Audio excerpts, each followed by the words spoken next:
Japanese is one of the most linguistically rich and culturally significant languages in the world. Spoken by over 125 million people, it serves as the gateway to one of the globe's most influential cultures, spanning literature, cinema, technology, and philosophy.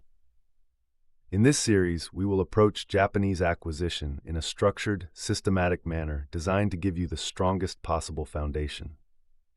Before we begin the practical work of learning, it is important to understand what you are committing to. Japanese is classified by the Foreign Service Institute as a Category 4 language, the most challenging tier for native English speakers.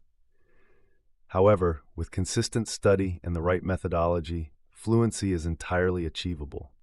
Japanese uses three distinct writing systems: hiragana, katakana, and kanji. Understanding the role of each is essential before you begin studying any one of them.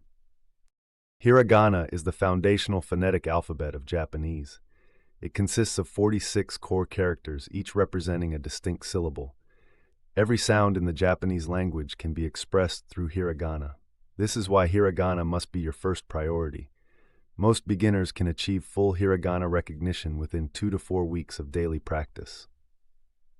Katakana is the second phonetic alphabet.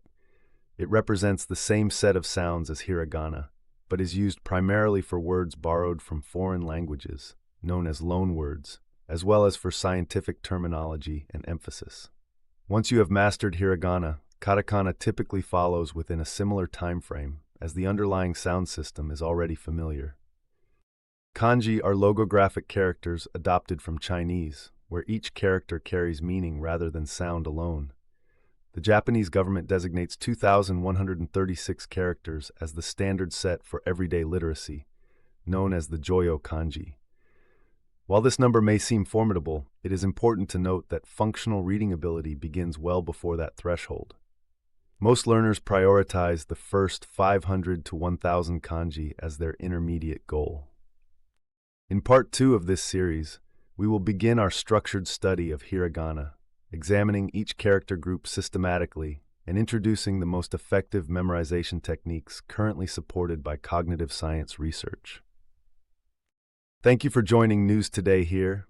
Stay consistent, stay curious, and we will see you in the next lesson.